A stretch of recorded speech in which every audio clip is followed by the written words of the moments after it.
안녕하세요. 최프로입니다. 우리 초보분들 운전하실 때 제일 두려운 게 뭐예요? 사고 날까봐. 그렇죠? 내가 남에게 혹시 피해를 주진 않을까 굉장히 두렵고 겁이 나실 거예요. 하지만 우리가 의무적으로 자동차 운전을 하실 때는 종합보험에 가입이 돼 있죠. 자동차 보험을 들고 다들 1년 동안 비싼 보험료를 납부하면서 운전을 하게 됩니다. 그런데도 겁이 나서 도로로 못 나오는 당신은 바보.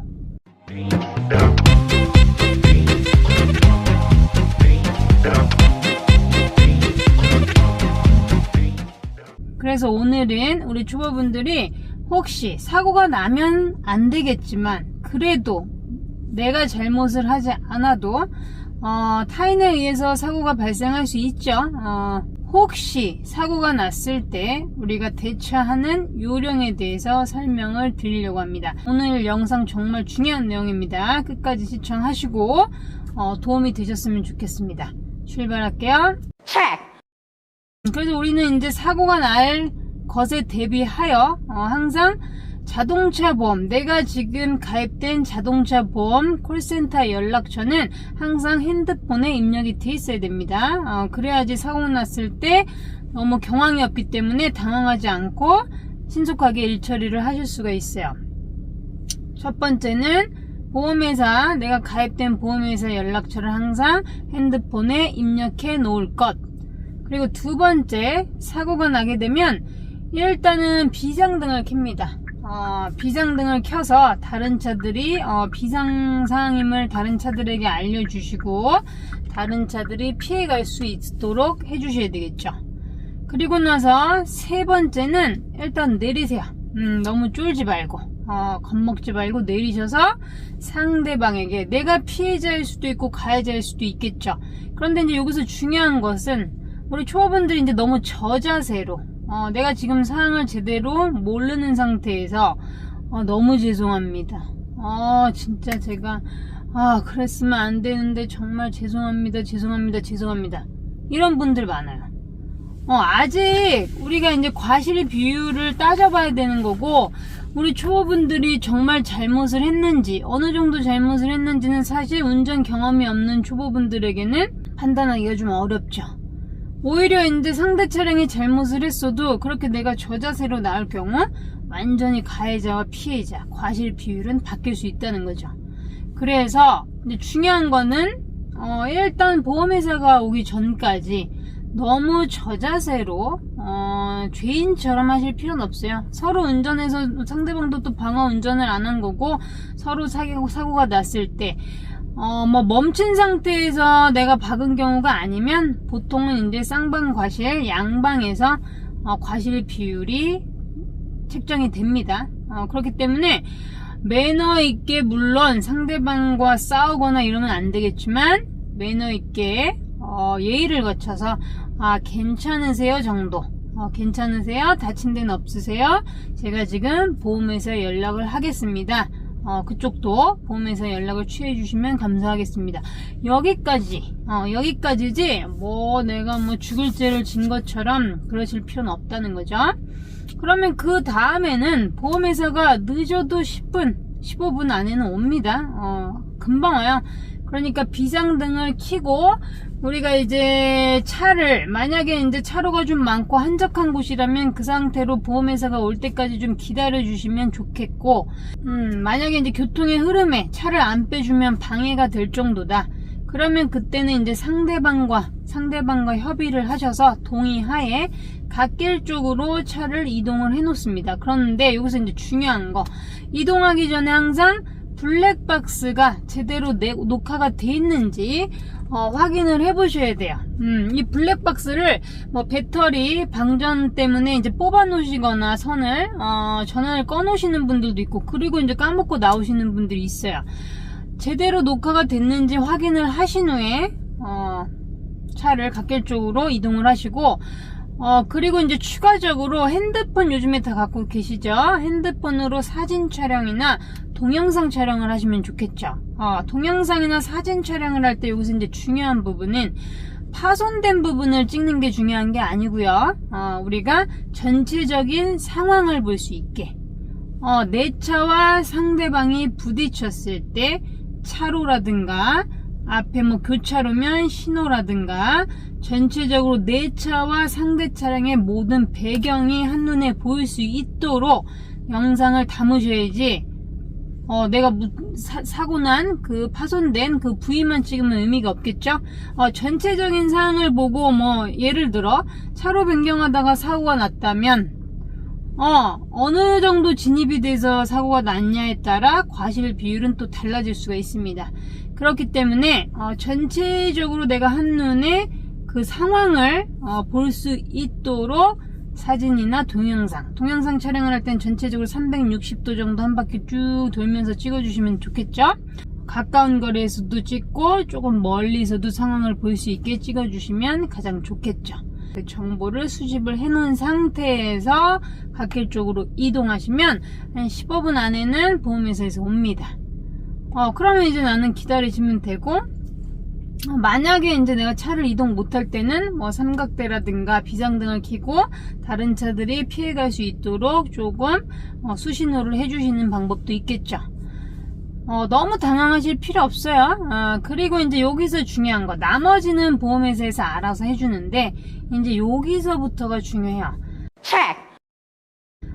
제가 예전에 지금으로부터 한 6, 7년 전이었네요.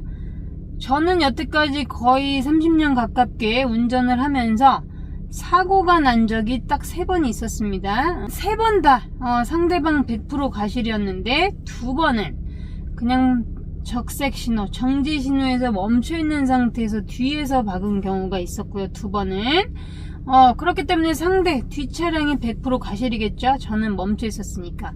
또 하나 기억나는 게, 좌회전 신호를 받고 제 차가 유턴을 하는데, 유턴 아시죠? 유턴을 하는데 뒤에 있던 버스가 제가 좌회전을 하는 줄 알고 신호가 끊길까봐 중앙선을 넘어서 좌회전을 하다가 쿵 박은 사고가 한 번 있었어요. 그래서 제가 운전석 쪽을 크게 다쳤죠. 그래서 이 사고에서 정말 제가 보험회사를 못 믿겠다고 생각한 게 이 사건이었어요. 제가 보험회사에서 연락이 와서 8대2라는 과실 비율이 책정이 됩니다. 내가 나는 아무 잘못 없는데 내가 좌회전 신호에 유턴, 상시 유턴도 아니고요, 좌회전 신호에 유턴을 하고 있는데 역주행한 버스가 중앙선을 넘어서 사고가 났는데도 8대2라는 결과가 나왔어요. 납득이 안 되죠? 여기서 중요한 거는 뭐냐면, 초보분들이 보험회사에서 사고가 나면 다음날, 늦어도 다음날에는 연락이 옵니다. 고객님, 이번에 8대2라는 결과가 나왔습니다. 그러면 네 라고 하시는 게 아니고요, 왜 그 결과가 나왔는지 설명을 해주세요.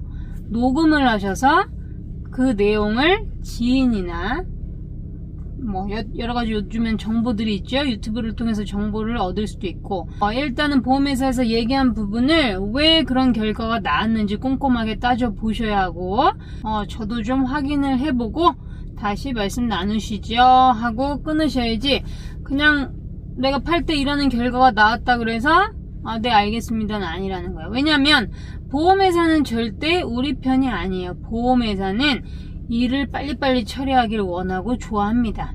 그렇기 때문에 내 일을 자기 일처럼 해주진 않아요. 그래서 꼼꼼하게 일 처리를 하기 위해서 반드시 본인이 똑똑해야 됩니다.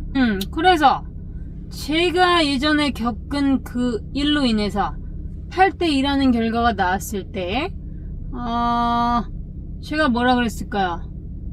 아니, 나는 좌회전 신호에 유턴을 제대로 하고 있는데 중앙선을 침범한 버스랑 사고가 났죠? 그런데 왜 내가 일하는 과실 여부가 생겼을까요? 나는 납득이 안 됩니다. 그리고 나서 끊었어요. 다시 나중에 확인하고 연락 주세요. 그리고 나서 정확히 이틀 후에 다시 한번 전화가 옵니다. 그러면 뭐 버스가 잘못했으니까 9대1. 아니, 내가 무슨 잘못이 있는 게 아닌데 9대1? 1%도 나는 용납이 안 된다. 그랬더니 보험회사 직원이 그래, 원래 100%를 상대방에게 주진 않습니다. 사고가 나면 쌍방과실이에요. 아니, 당신이라면 이 상황을 납득을 하시겠습니까? 나는 정확히 신호를 맞춰서 진행을 하고 있었고, 버스는 중앙선을 넘어서 신호가 끊길까봐 과속으로 진입을 하는 상황에서 사고가 났는데 어떻게 9대1입니까? 이것도 말이 안 됩니다. 저는 인정 못합니다. 다시 확인하고 연락 주세요. 그리고 끊었어요. 그리고 정확히 그 다음날 버스회사 사장님한테 연락이 옵니다. 좀 조심 좀 하시고 확인 좀 하셨어야죠. 아니, 뭘 조심하고 뭘 확인을 합니까? 지금 내 신호에 내가 가고 있는데. 그리고 나서 강하게 얘기를 했죠. 그랬더니 상대방 100%의 과실이 책정이 됩니다. 제가 이제 이 사건을 이후로 절대 보험회사를 믿진 않아요. 여러분들에게 이 얘기를 들려드리는 이유는 아무리 내가 모르고 이제 운전을 시작한다고 해도 우리가 주변에서 지인이나 뭐 여러가지 요즘에는 정보를 많이 제공을 해주죠. 그런 부분을 꼼꼼히 따지고 충분한 시간을 가지고 우리는 합의를 3년 이내만 하면 돼요. 그렇기 때문에 너무 급하게 그걸 인정하실 필요는 없다는 거죠. 본인이 100% 잘못을 했다. 내가 정말 뭐 멈춰있는 차를 그냥 박았다. 그럼 뭐 본인 100% 과실이에요. 하지만 애매한 상황에서는 그걸 바로 인정하시면 안 된다는 거죠. 꼼꼼하게 따져 보셔야 됩니다. 그리고 이제 사고가 나게 되면 레커가 어디서 또 날라와요. 사설 레커 업체는 굉장히 빨라요. 그렇기 때문에 만약에 사고가 나고 파손 부위가 커서 레카가 달려왔다 그러면 일단 보험회사에 연락을 했습니다. 보험회사 이용하겠습니다 라고 명백하게 말씀을 하셔야지, 뭐 레카 회사에서 그 업체에서 제가 지금 여기 좀 교통 흐름에 방해가 되니까 좀 차를 이동을 해 놓겠습니다, 이런 거 이제 이용하시면 비용이 훨씬 많이 또 호구가 되는 거죠.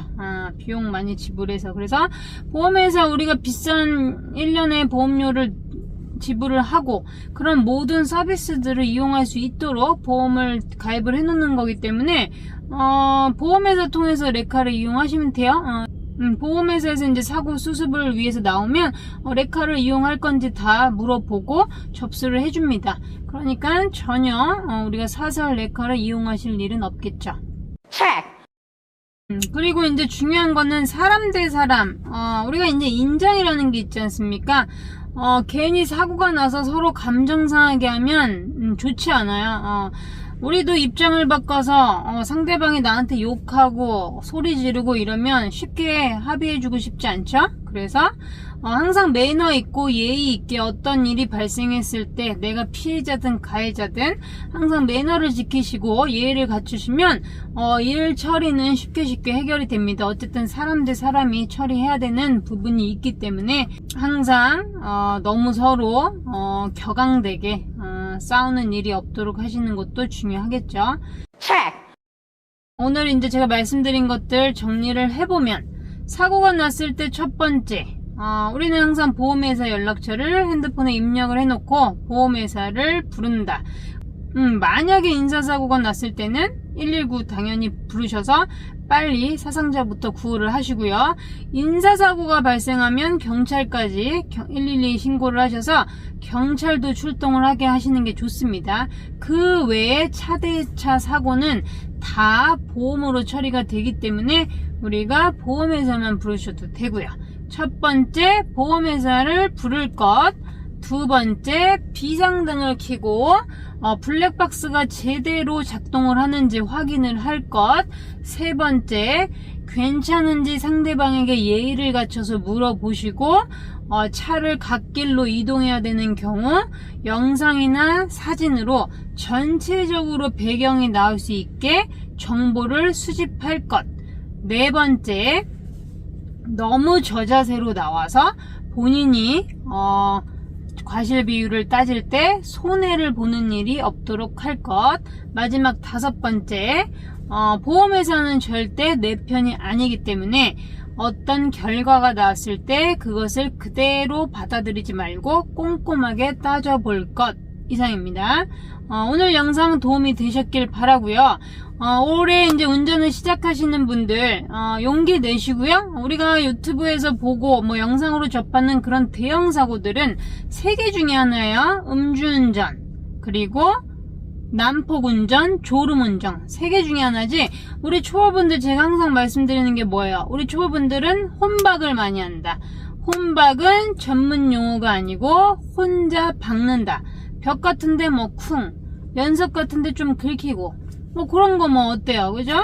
그래서 큰 사고 나지 않습니다. 보험회사 든든하게 가입돼 있기 때문에 운전 기본기를 대신에 탄탄하게 하시고 도로로 나오시면 조금의 접촉사고들 두려워서 운전 못하시는 일 없었으면 좋겠어요.